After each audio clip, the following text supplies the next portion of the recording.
Under Pennsylvania law, if a power of attorney doesn't specifically mention the ability to make gifts, then gifts are not allowed. If the document simply says the agent has the ability to make gifts, the interpretation of that is that the gifts would be limited to the IRS annual exclusion amount, which is now $16,000 per year. Side note, I'll talk to you more about that in another video. I know that topic gets confusing.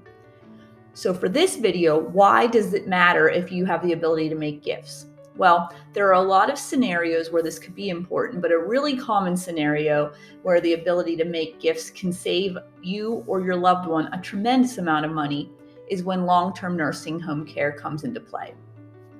The average cost of skilled nursing home care in Pennsylvania is about $10,000 per month.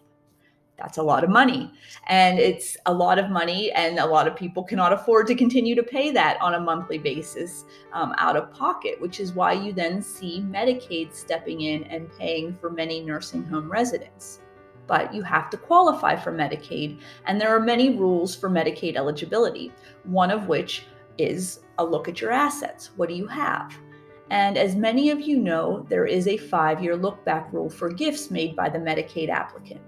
But what a lot of people don't know is that there are a lot of last-minute planning techniques that can be done, but we're talking about big numbers, about $120,000 a year, and the problem becomes apparent when a person realizes that the assets could have been gifted at the last minute, but the boilerplate power of attorney that their loved one bought won't allow them to make the gifts necessary to accomplish the planning required to salvage a portion of the resident's assets that otherwise are going to go to the nursing home.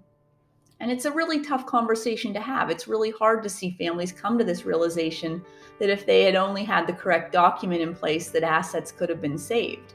And this typically occurs at a point in time when the nursing home resident is suffering from maybe advanced dementia, or just no longer has the capacity to sign an updated power of attorney.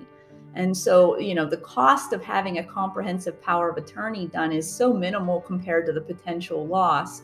It really is one of the most important tools you can have. So if you have questions or you want to discuss your situation with me, please don't hesitate to give me a call. I hope this has helped. And until next time, I hope you have a great day.